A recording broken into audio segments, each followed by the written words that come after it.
The Best of Living in Iowa is funded in part by the Gilchrist Foundation. Founded by Jocelyn Gilchrist, furthering the philanthropic interests of the Gilchrist family in wildlife and conservation, the arts and public broadcasting, and disaster relief. Funding for this program was provided by Friends, the Iowa Public Television Foundation. Generations of families and friends who feel passionate about the programs they watch on Iowa Public Television. Hello, this is Morgan Halgren.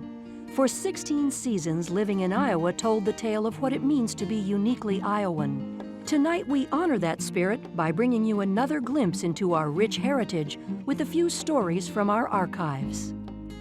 In this episode of The Best of Living in Iowa, we see how the Iowa tribe of Oklahoma protected a 2,000-year-old Native American village, spend a fall day at the DeSoto Wildlife Refuge, and take a trip to the Antarctic with photographer, sailor, and environmentalist David Thoresen. It seems odd to think that few, if any, descendants of the original Iowa tribe remain in the state which bears their name. Where did they go, and what's become of their settlements? Near Mill Grove, Missouri, an environmental controversy has brought answers to those questions to light.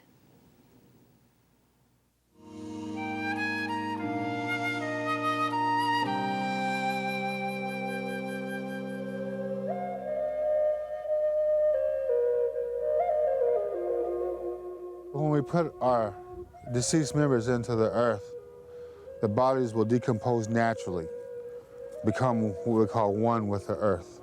And that's part of a life cycle, it's part of the circle of life.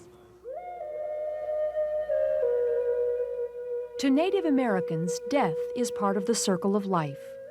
A proposed hazardous waste landfill threatens to desecrate that circle of life by disturbing ancient burial sites on land inhabited centuries ago by the Iowa Indian tribe. For many residents of north-central Missouri, this was reason enough to oppose this toxic landfill. Missouri State Senator Steve Denner spoke at a press conference near the site last fall.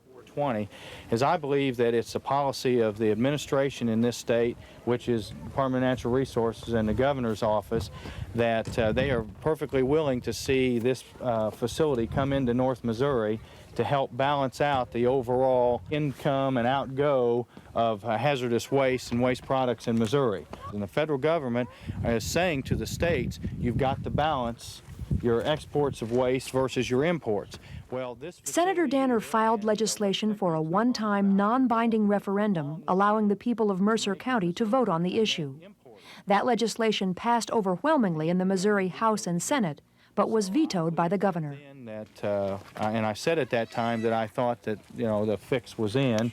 I'm coming to realize in my investigation, I think the fix is that this plant or this facility will do the administration good in its dealings with the federal government. Quite honestly, I think this is going to be like a salmon swimming upstream. You don't get a second chance with the environment. I mean, once you pollute it and once it's ruined, it's gone and that's it. Because of their traditional love and respect for Mother Earth, Native Americans have become a symbol for the protection of the environment. The Treaty of 1824 exiled the Iowa tribe to Oklahoma, leaving their ancestors' final resting places unguarded. Iowa Tribal Vice Chairman Lawrence Murray returned to the site and vowed to protect these burial grounds.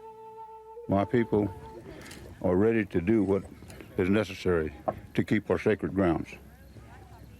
And I appreciate everybody that's here that's came to back us up. You're taking the place of my people that can't come up here.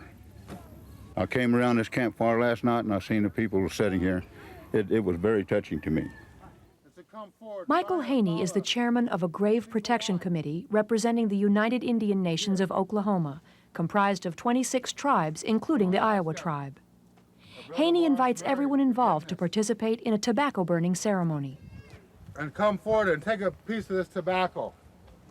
Drop it into the sacred fire here. And this way, it's like a handshake with our ancestors. When we share these ceremonies, we want everyone to understand that we're proud of our culture.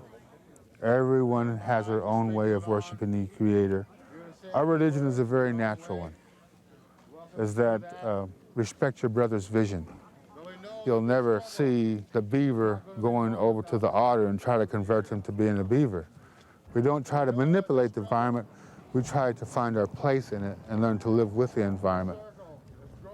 And still, in Missouri state law, we're not considered humans. We're considered archaeological specimens.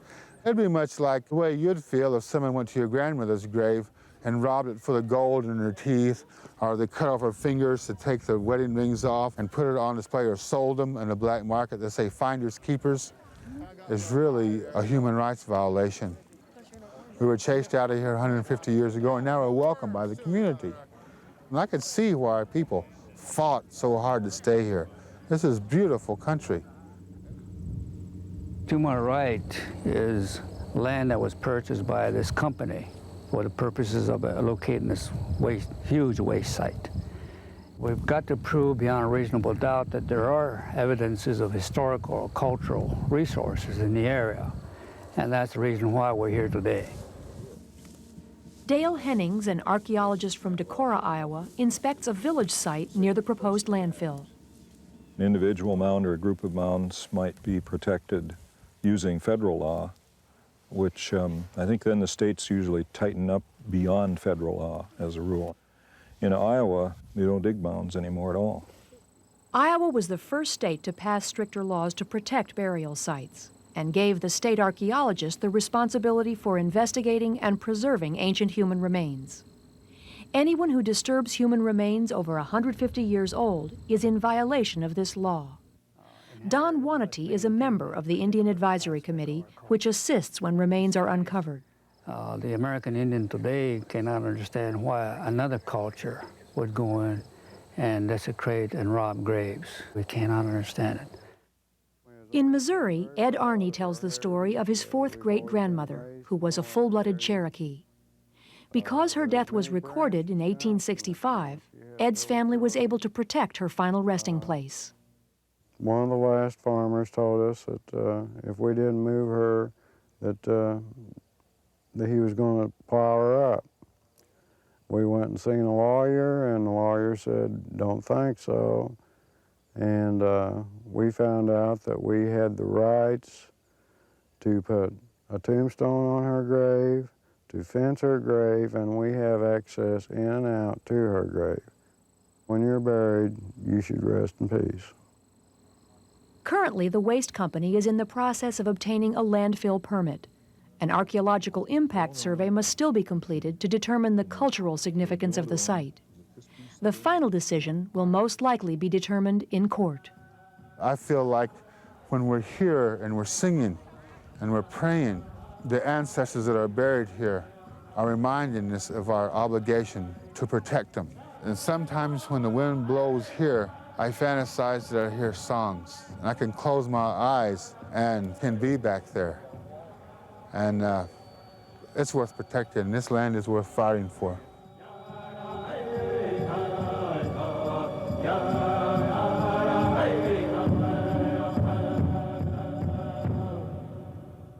During the past 150 years, land clearing and flood control measures have transformed the Missouri River floodplain. Near Missouri Valley, Iowa, an ancient bend in the river has been preserved as a refuge for migratory waterfowl. And now flocks of nature lovers travel there to see what's around the bend.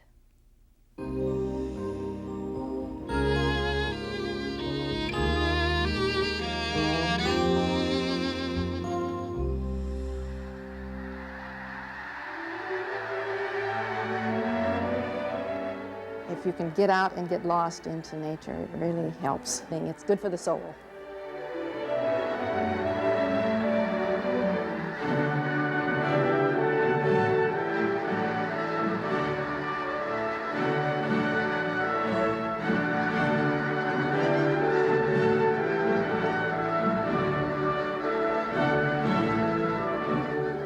For centuries, migrating geese have marked the changing seasons.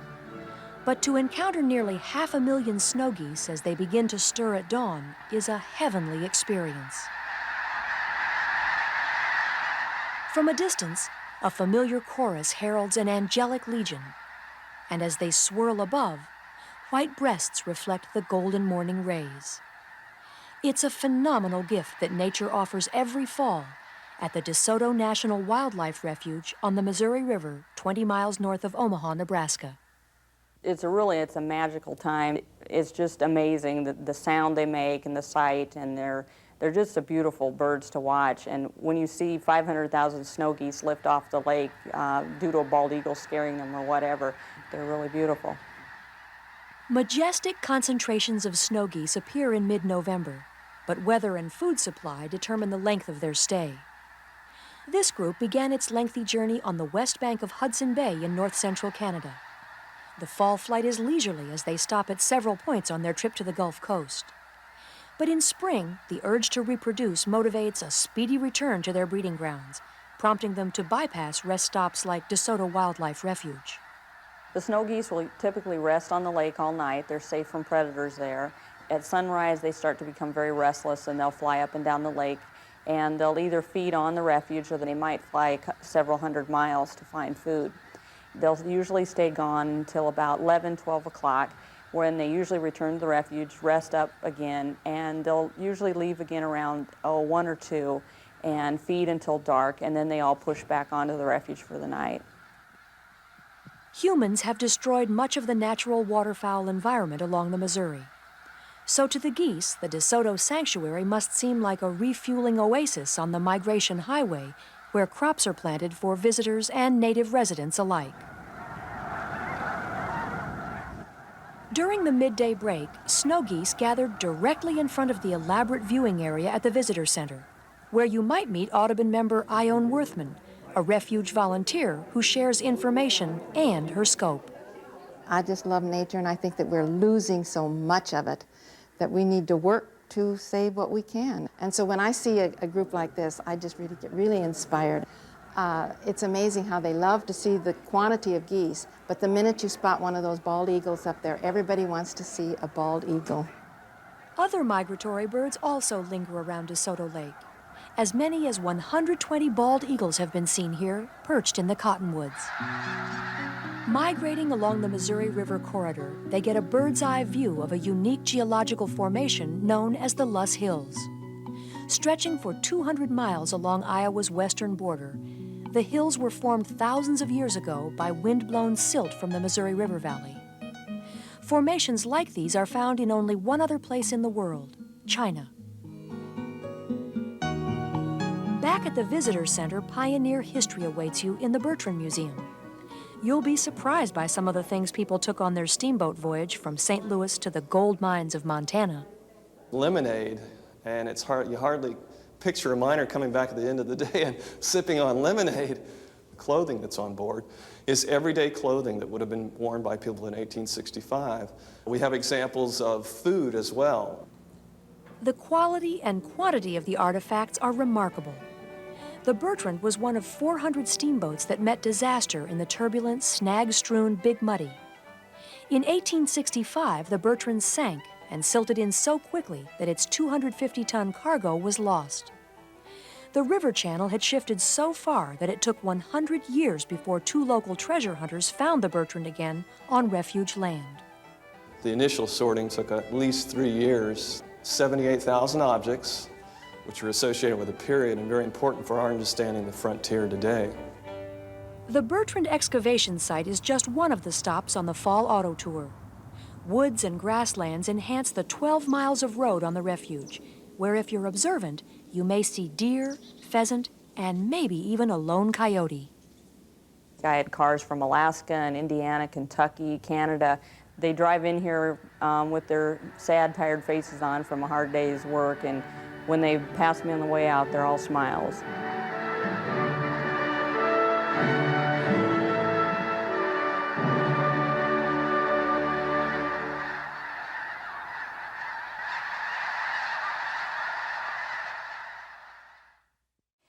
Before British naval officer Robert Scott and his crew perished on their 1912 expedition to the Antarctic, Scott wrote these words: "Had we lived, I should have had a tale to tell of the hardihood, endurance, and courage of my companions. These rough notes and our dead bodies must tell the tale." Compare those words with these of Iowan David Thorson.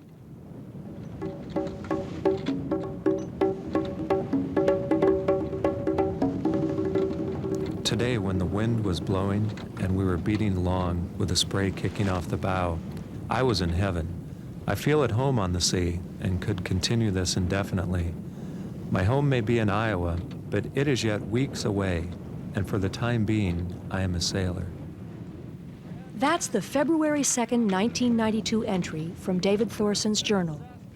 He and 5 others aboard Cloud 9 were on the last leg of a trip that had taken them below the Antarctic Circle, something they believe has been done only one other time by an American sailing vessel. David is no stranger to sailing. Home is on Lake Okoboji, where he grew up sailing, and where he now makes a living as a freelance photographer and writer. David is also no stranger to adventure. One day in June, I packed up my bike and took off, and a year later, I came back here in the following June, pedaled about 8,500 miles and hit I don't know how many states and parts of Canada in the process. And that's something that really, I guess, really got me hooked on the traveling and also on photography, because I spent a lot of time shooting pictures of people that I met and landscapes and, you know, special little places that I discovered and such, and writing about them, and really decided at that point that this was something that I wanted to do for the rest of my life. On the Minnesota side of the Iowa border, about a half an hour from Lake Okoboji, is a farm owned by Roger Swanson. Roger is also owner and captain of Cloud 9, a boat he purchased after his daughter asked, "Well, Dad, when are you going to sail around the world?" And for some reason, well, it was my 50th birthday, and I was having a little trouble with my 50th birthday. And when she said that, all of a sudden it stopped me a little bit in my tracks, and I thought, now wait a minute. I really hadn't been all that serious about doing something like that, but if I'm ever going to do it, I better get on with it. And so I decided just that night, actually, that, okay, I don't know if I'm going to do it, but I'm going to try. And from that Less than a year later, Roger was on his way around the world. And now, when Roger is not farming, you can literally find him on Cloud 9, which could be anywhere in the world. In October of 1992, as Roger was completing his second trip around the world, Cloud 9 was here, in Cape Town, South Africa. It was also here that David became a member of the crew.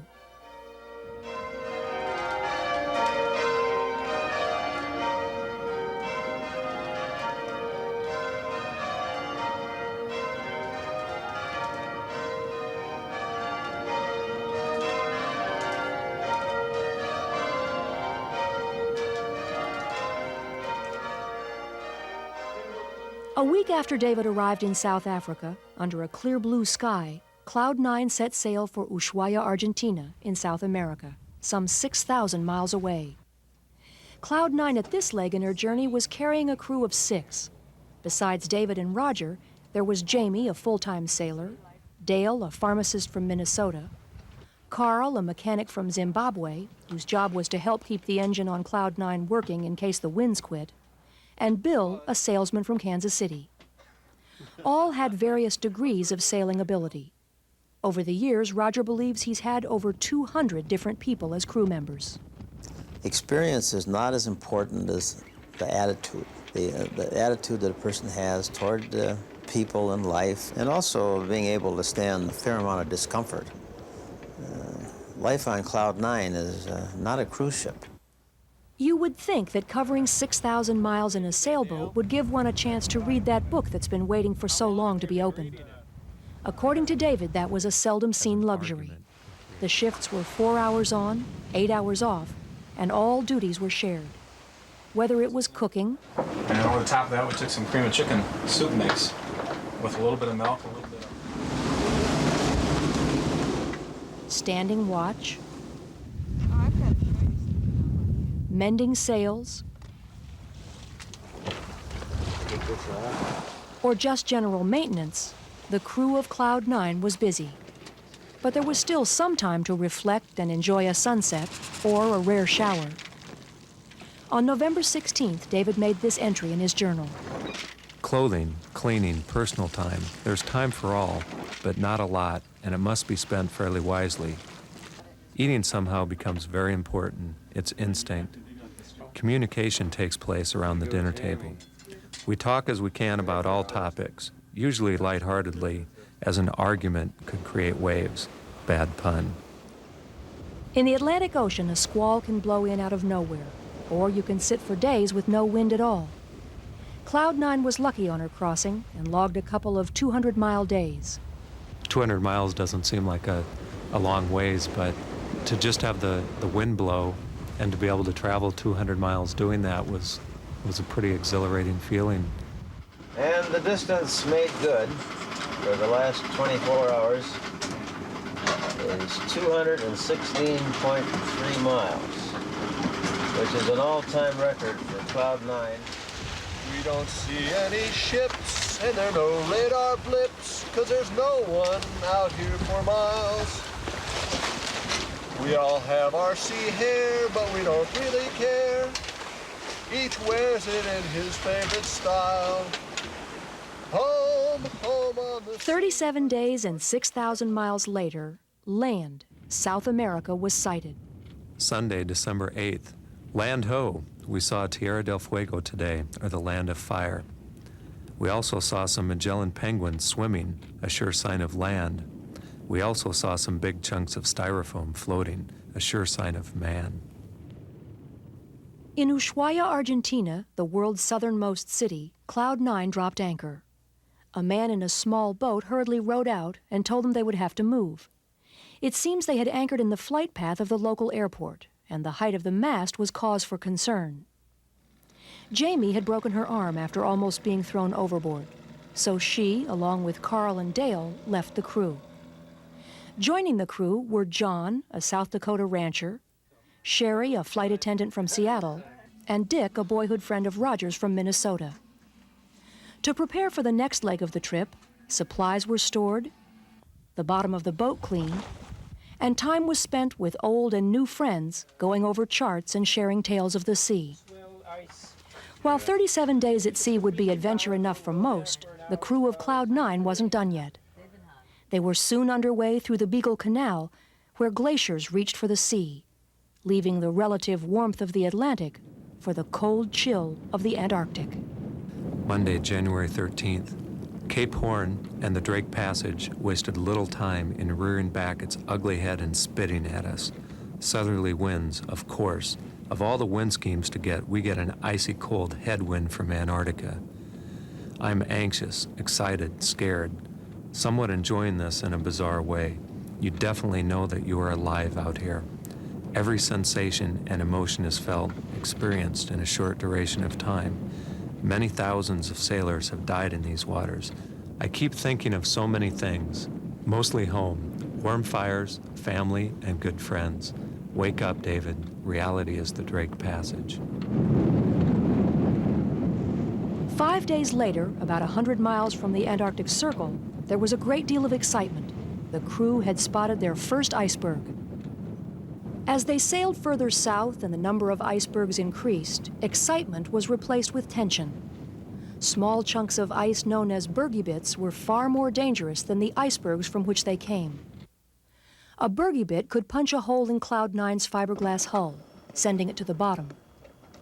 This wasn't Roger's first attempt at crossing the Antarctic Circle.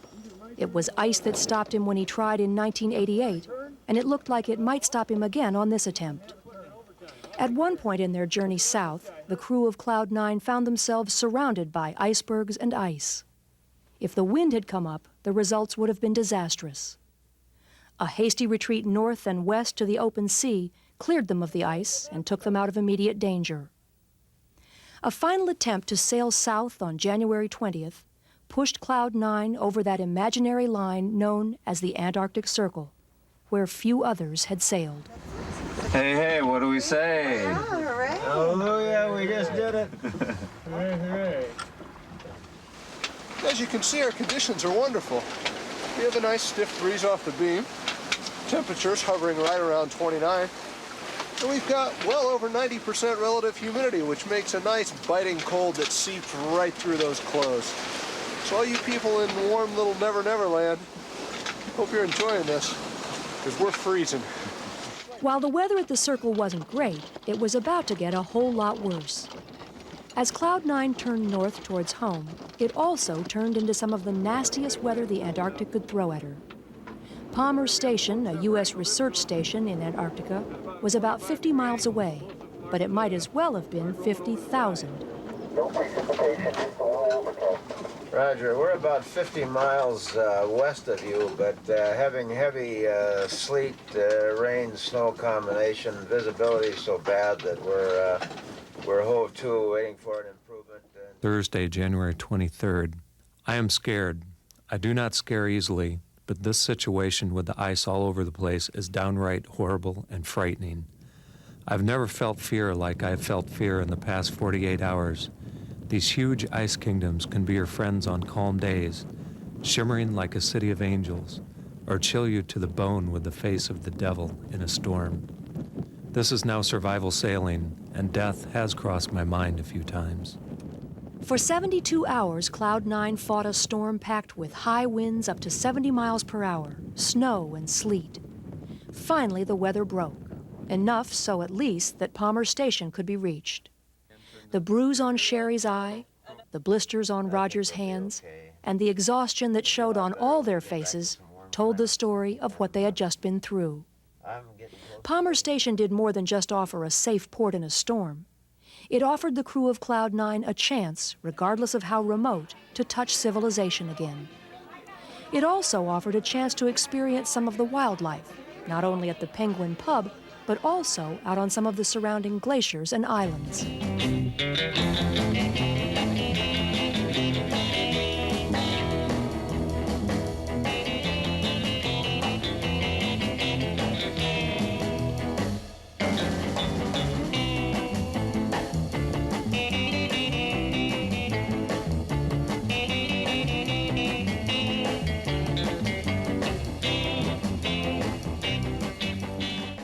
The return trip through the Drake Passage was much like the trip had been going south, with high winds and rolling seas. When Cape Horn was finally sighted, there was a sense of both relief and disappointment that the adventure was over. There was also, perhaps surprisingly, a sense of anticipation. I am anxious now to get home, to my little house on Tarzan Street at Okoboji, to light this fire in the stove and feel the warmth, to sip a hot drink and listen to some soothing music again, on an evening on an island in Iowa.